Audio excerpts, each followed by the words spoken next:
Sementara itu pada sisi lain, yang miskin ingin cepat menjadi kaya, maka ia terjebak dalam prinsip tujuan menghalalkan cara apapun saja dilaksanakan asal dia bisa segera menjadi kaya.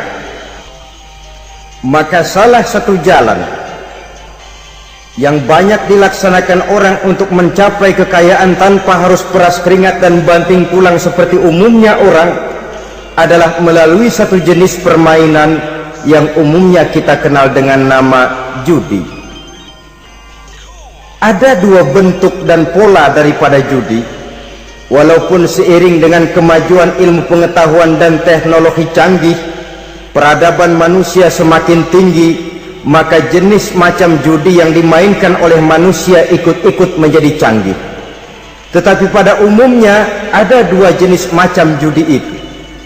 Pertama, ada judi yang dilakukan secara langsung, dalam arti seorang petaruh berhadapan dengan bandar atau orang berhadapan dengan orang. Dari judi yang dilaksanakan secara langsung ini, efek negatif yang segera bisa kita lihat dengan nyata. Pertama, timbulnya rasa dendam dan permusuhan. Walaupun orang nampak duduk berhadap-hadapan, walaupun kelihatannya mereka tertawa satu sama lain, tapi yakinlah itu cuma sekedar kulit saja. Pikiran yang ada dalam benak tiap-tiap orang yang terlibat dalam perjudian tidak lain ialah bagaimana saya bisa mengalahkan lawan main saya. Akibatnya tentu bisa kita pastikan, akan timbullah dendam dan permusuhan bagi yang kalah, akan timbullah rasa sombong dan menganggap remeh orang lain bagi yang menang. Yang kedua, lalainya orang kepada apa yang menjadi tanggung jawab dan kewajibannya. Orang bisa lupa kepada anak dan istri. Kalau kepada anak dan istri saja sudah bisa lupa, apalagi kepada yang lain, sebab anak dan istri memang merupakan bagian daripada kehidupan kita. Konon lagi saudara, konon lagi keluarga yang lain, anak istri saja bisa terlupakan oleh penyakit dan permainan yang bernama judi ini. Yang ketiga, hilangnya rasa sayang kepada harta. Harta yang didapatnya dengan peras keringat dan banting tulang, mungkin pergi pagi dan pulang sore. Setibanya dia di meja judi, apalagi uang tadi sudah bertukar dengan dalam bentuk koin, maka rasa sayang kepada harta itu tidak akan pernah ada lagi. Tetapi saudara-saudara, bagaimanapun juga, judi dalam artian langsung semacam ini hanya melibatkan orang-orang tertentu. Artinya selektif. Ada judi yang lebih berbahaya daripada jenis ini, perjudian massal. Taruhlah roulette dan kasino itu judi. Tetapi judi jenis roulette dan kasino ini bahayanya hanya untuk orang-orang tertentu yang memang sudah mapan, kelompok elit. Masa iya bocah angon di kampung main roulette? Apa ia yang tinggal di pinggir kali kenal kasino? Ya entahlah kalau kasino Prambos ya. Dari judi massal semacam ini lahirlah penyakit yang dinamakan tulul amal. Tulul amal, orang yang terlalu panjang angan-angan. Bukan tidak boleh orang bercita-cita, sebab cita-cita itu perlu. Katanya manusia tidak makan masih bisa hidup 1 bulan lebih. Manusia tidak minum masih bisa hidup 3 hari lebih. Tapi manusia tidak punya cita-cita 1 jam pun dia tidak akan bisa hidup. Karena faktor yang membuat kita bergairah menghadapi kehidupan, faktor yang mendorong kita untuk tetap berusaha dan tegar menghadapi resiko, karena adanya cita-cita di dalam kehidupan kita. Tetapi cita-cita tanpa direalisir dengan usaha, cita-cita yang tidak berangkat dari kemampuan yang ada, pada akhirnya hanya akan merupakan cita-cita yang mengawang, tidak akan terwujud dalam kenyataan, dan akan membentuk manusia menjadi orang yang tulul amal, panjang angan-angan, terlalu muluk keinginan, tidak berangkat dari kemampuan dan kesanggupan yang ada pada dirinya sendiri.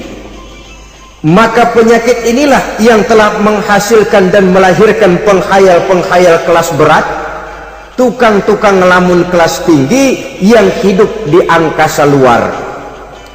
Dan sejarah belum pernah mencatat ada orang menjadi kaya karena judi, itu belum pernah.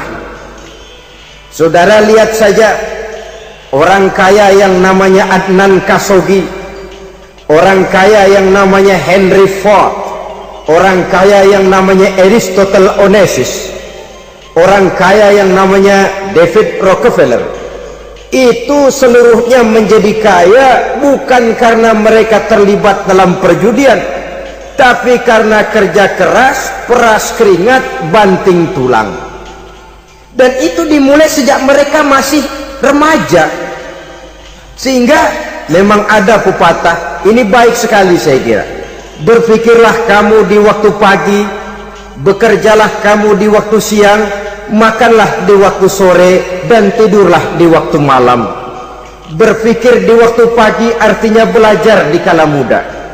Bekerjalah di waktu siang artinya amalkan ilmu itu kalau sudah dewasa. Makanlah di waktu sore, hari tua nanti tinggal menikmati hasilnya. Tidurlah di waktu malam, maksudnya kalau mati, matilah dengan tenang.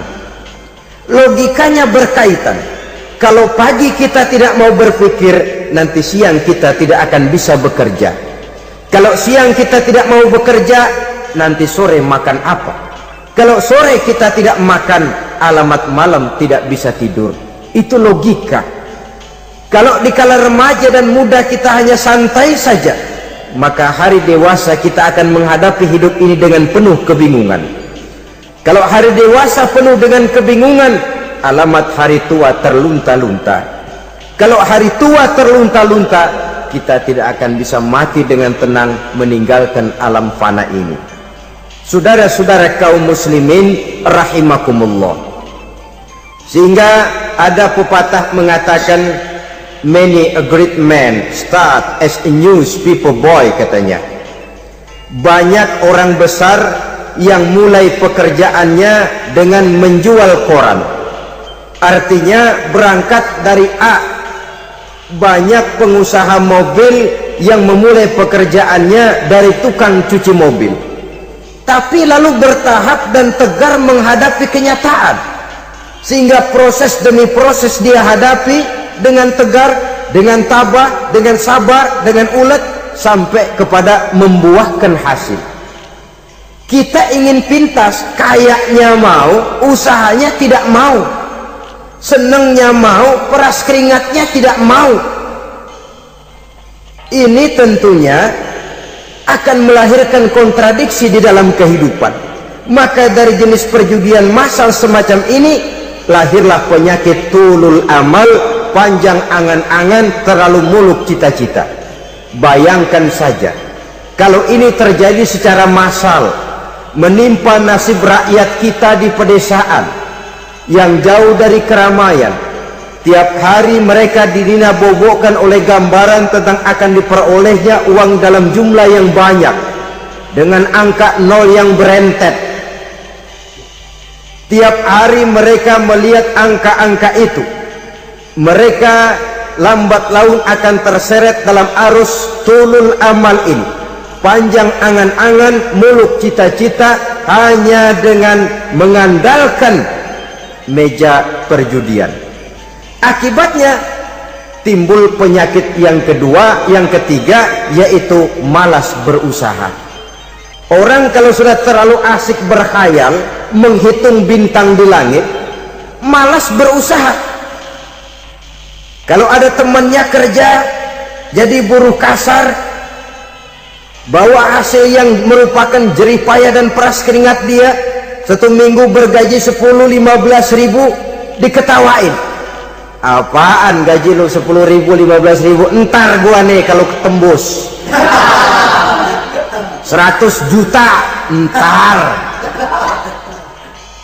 Yang 10 ribu dan 15 ribu keringat orang itu dihina, itu dicela, tetapi dia selalu menghitung, entar nih gua.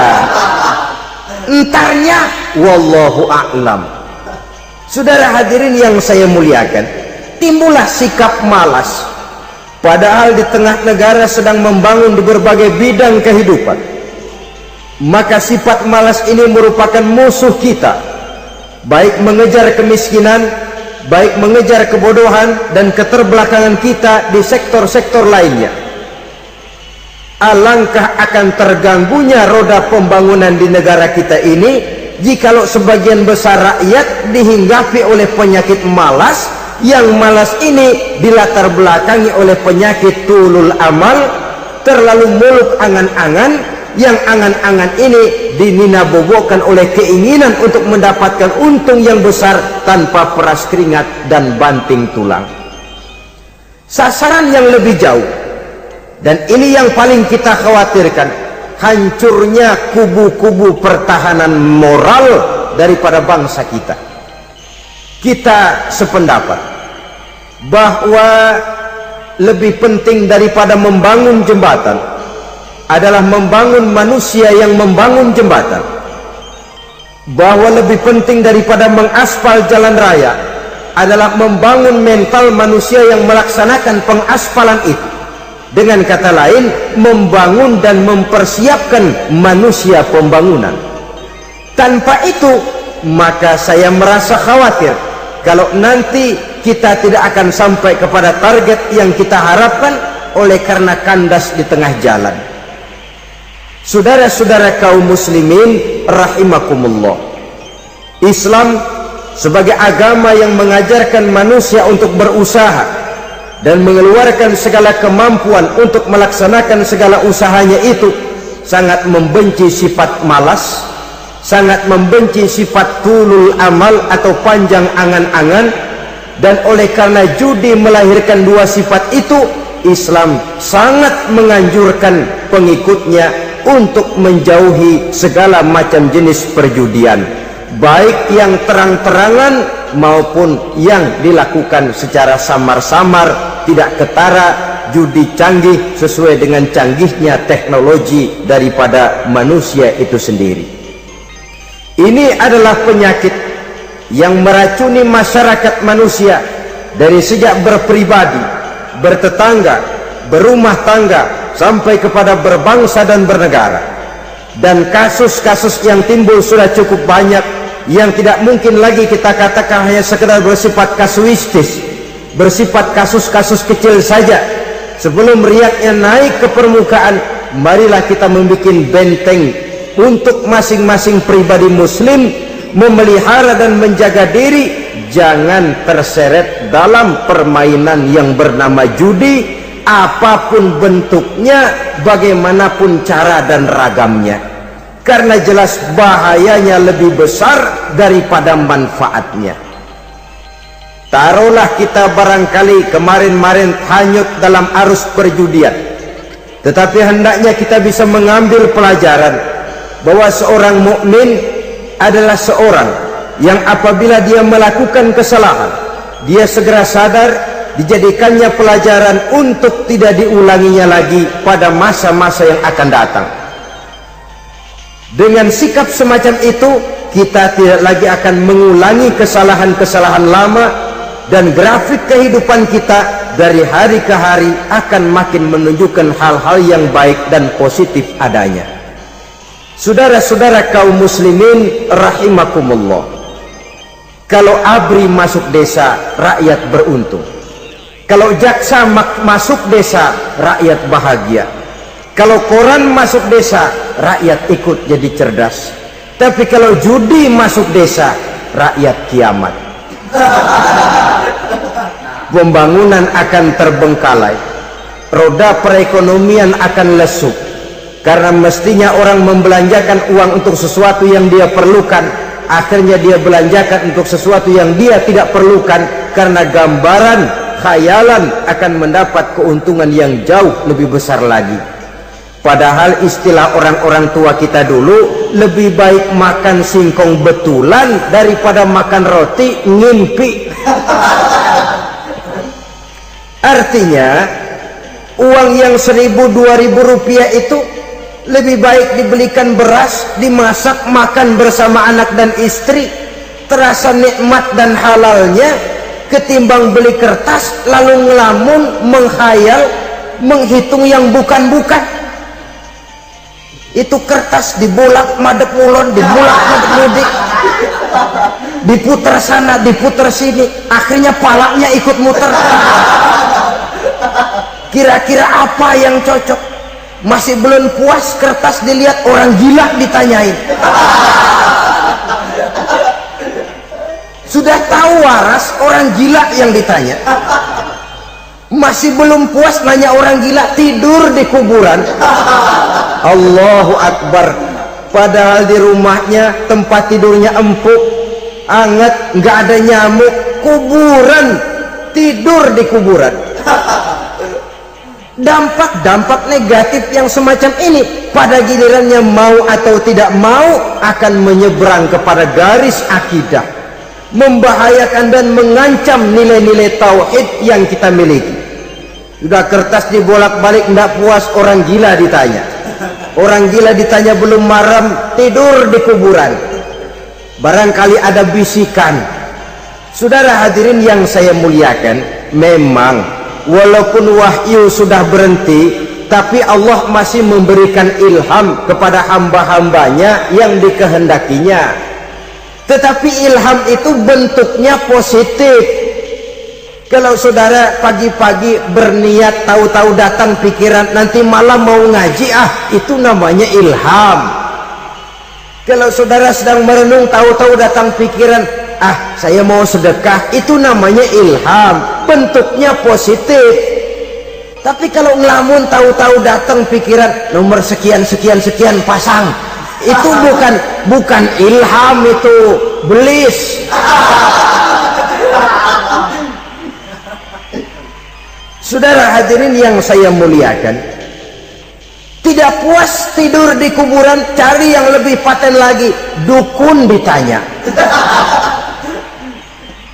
Nah, saya ingin menuduhkan persoalan. Apa tidak boleh orang ziarah kubur? Apa tidak boleh orang pergi ke dukun? Ini dalam kaitannya dengan judi, karena ini penyakit yang sudah merajalela, mewabah di kalangan masyarakat kita di lapisan yang bawah ini. Saudara hadirin yang saya muliakan, ziarah kubur bukan saja boleh, malah dianjurkan oleh Nabi. Tetapi ziarah kubur yang dianjurkan oleh Nabi itu dengan tujuan pertama, agar orang ingat kepada mati. Kafa bil mauti wa'izah, kata Nabi. Cukup dengan mengingat mati menjadi pelajaran bagi kamu semua. Maka etikanya diajarkan, kalau saudara ziarah kubur, sampai di depan pintu kubur itu kan, Assalamualaikum ya ahlal kubur wa inna insyaallahu bikum lahikun. Kami satu saat insyaallah pasti akan menyusul kamu. Kalau kamu sekarang berbaring di sini, satu saat kami akan berbaring di sini. Ziarah kubur mengingatkan orang kepada mati. Orang yang ingat kepada mati, gaya hidupnya lain dengan orang yang tidak ingat mati. Nah, orang kalau nggak ingat mati, gaya hidupnya nggak terkontrol. Kalau dia berkuasa, Fir'aun, itu nggak ingat mati. Kalau dia kaya, Korun. Sudah gambarannya nggak merupakan gambaran-gambaran yang baik. Orang yang ingat mati, dia berkuasa, dia berlaku adil. Suatu saat saya akan mati dan ini akan dimintakan pertanggungan jawab. Orang kaya ingat mati, dia akan jadi pemurah. Kenapa? Kalau saya diberikan ilmu, pertanyaan akhirat cuma satu, ilmumu kau amalkan untuk apa?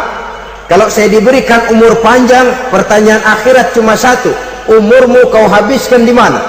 Tapi jikalau saya diberikan harta, pertanyaan akhirat ada dua, hartamu kau dapat dari mana, kau belanjakan kemana? Depannya ditanya, belakangnya ditanya, dapat dari mana, dibelanjain kemana? Coba dua-duanya berkaitan dengan kegiatan. Kadang-kadang dapatnya dari jalan yang baik tapi keluarnya ke tempat yang tidak baik, itu pun tidak betul. Atau dapatnya dari yang tidak baik tapi dibelanjakan untuk yang baik, itu pun tidak bisa diterima. Oleh karenanya, dengan mengingat mati, gaya hidup seseorang jadi terkontrol karenanya. Yang kedua, dianjurkan kita untuk berziarah kubur itu mendoakan orang-orang yang sudah meninggal. Mal mayyitu fi qabrihi illa kal gharikil mutaghawis, kata Nabi. Orang yang sudah meninggal itu di alam barzaknya adalah seperti orang yang tenggelam di lautan, menunggu doa dari keluarganya yang masih hidup. Apakah itu anaknya, kemenakannya, cucunya, dan lain sebagainya. Adapun yang kalau kita ziarahi itu kuburnya orang-orang yang kita tahu merupakan orang soleh, orang yang berjiwa bersih, yang kita kenal ketakwaannya kepada Allah Subhanahu wa ta'ala, tidak ada salahnya kita bertabarruk, asal jangan dengan satu keyakinan bahwa dia secara mandiri bisa mendoakan kita. Dia hanya bisa melakukan itu hanya dengan izin Allah. Nah, umumnya orang kalau sudah ziarah ke kubur-kubur keramat itu Allahnya kelupaan. Itu yang dikhawatirkan merusak dan mengganggu akidah. Sehingga di awal-awal perkembangan Islam, Nabi pernah melarang orang ziarah kubur itu. Ini bisa kita simak dari hadis, kuntu nahaitukum an ziyaratil qabri fazuruha. Dahulu aku pernah melarang kamu untuk ziarah kubur, adapun sekarang kalau mau ziarah, ziarahlah kamu. Kata-kata dulu aku pernah melarang kamu itu menggambarkan bahwa pada permulaan perkembangan Islam, nilai keimanan para sahabat masih rapuh, masih lemah, masih memerlukan pembinaan. Sehingga kalau mereka sering ke kubur, dikhawatirkan mereka minta kepada kubur. Nah, tetapi tatkala nilai keimanannya sudah mapan, sudah kuat, kata Rasul, fazuruha. Adapun sekarang kalau mau pergi berziarah, ziarahlah kamu. Saudara hadirin yang saya muliakan, jadi jangan melupakan Allah. Saya bisa saja berkata, kalau saya misalnya pakai cincin, lalu saya bilang, saya sejak pakai cincin ini, jangan anak gadis, nenek-nenek lihat saya lemes. Atau sejak pakai cincin ini dagangan laris bener. Cincin itu yang menggelincirkan akidah. Untuk tidak tergelincir, orang harus tidak melupakan Allah. Dia bisa berkata, alhamdulillah, Allah memberikan keistimewaan kepada batu cincin saya. Batu cincinnya tidak apa-apa, Allah yang memberikan keistimewaan. Ini dalam bentuk yang langsung. Dalam bentuk yang tidak langsung kita bisa lihat, misalnya kalau petani ditanya, oh, ini bisa panen besar ini rahasianya apa Pak? Oh, pupuk urea, pupuk urea.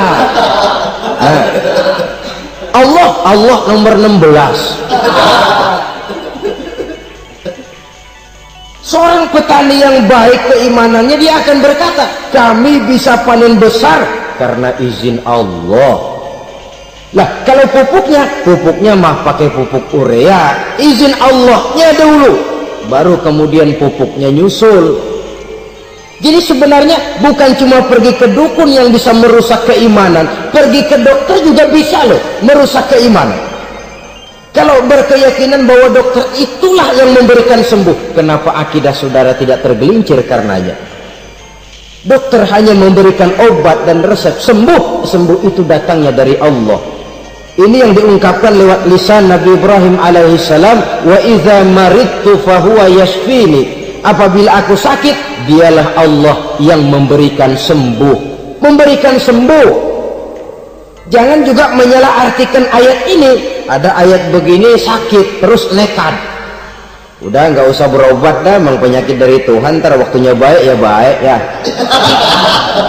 Udah ampeg terus dah. Orang yang berobat saja belum tentu sembuh, apalagi yang tidak berobat.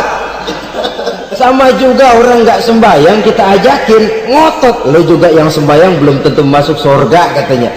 Lah yang sembahyang belum tentu masuk surga, bagaimana cengoran lo yang nggak sembahyang?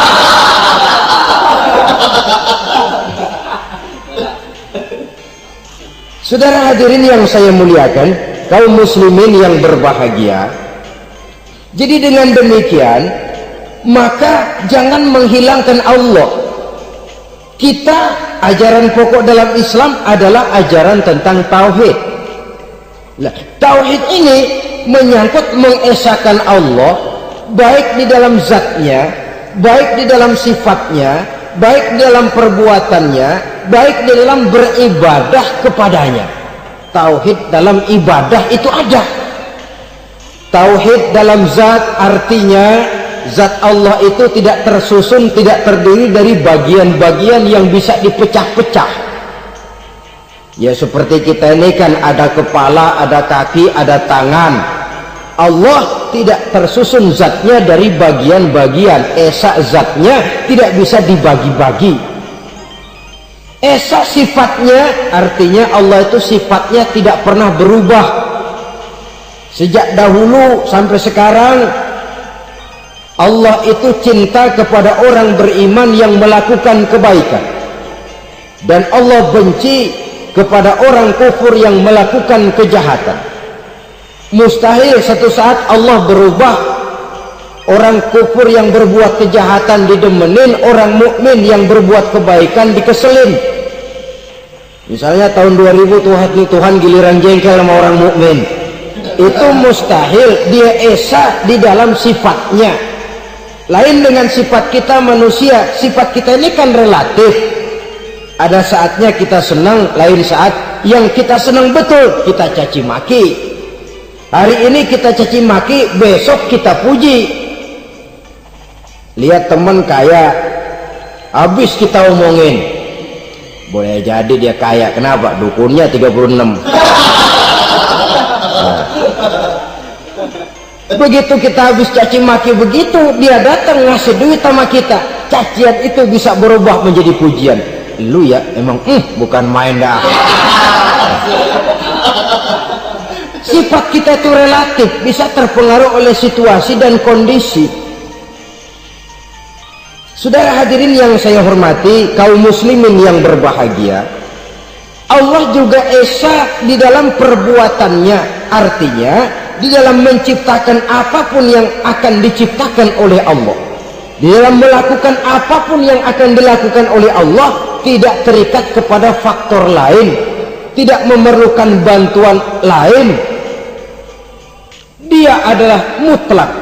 Nah, kemudian kita mengesahkan Allah dalam zatnya, mengesahkan Allah dalam sifatnya, mengesahkan Allah dalam perbuatannya. Belum tentu berarti kita mengesahkan Allah dalam ibadahnya. Sebab banyak orang yang yakin betul Allah itu esa, teguh dengan pendiriannya. Tuhan lu siapa? Allah. Allah bagaimana? Esa. Bagaimana kalau dua? Kagak. Tiga? Enggak. Mantap. Soal tahlil paten. Tapi dalam ibadah kadang-kadang dia tidak mentauhidkan Allah.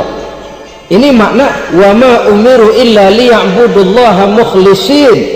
Kami tidak memerintahkan kepadamu kecuali untuk beribadah kepadaku, kata Allah, dengan ikhlas.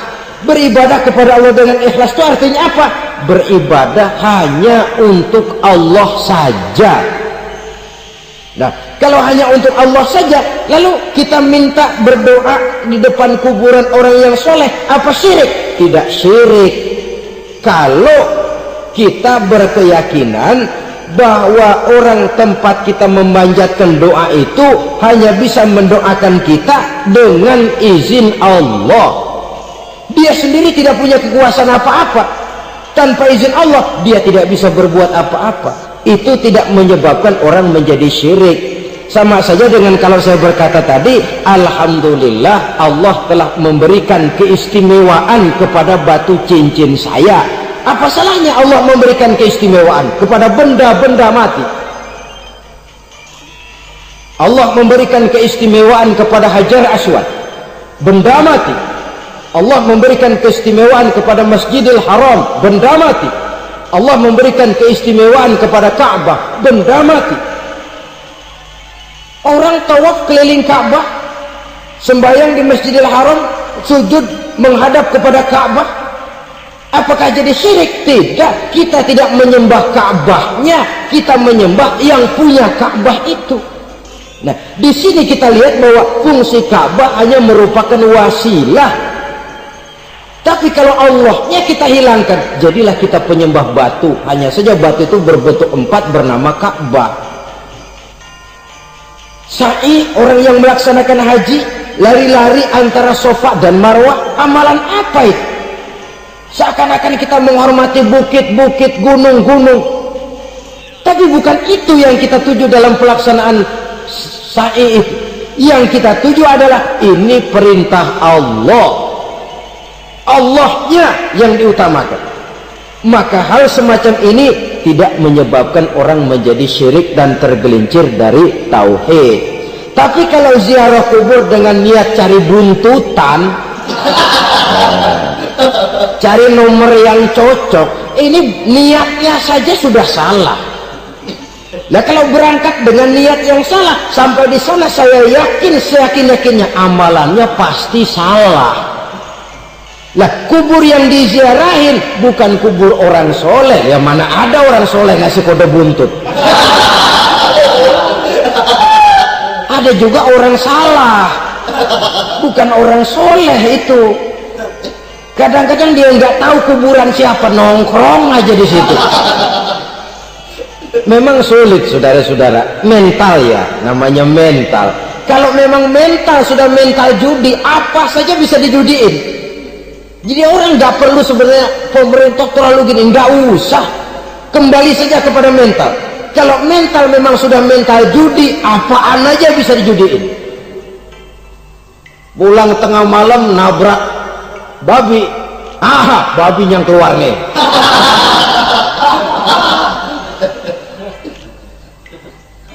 Mobil lewat, nomornya bisa dijudiin.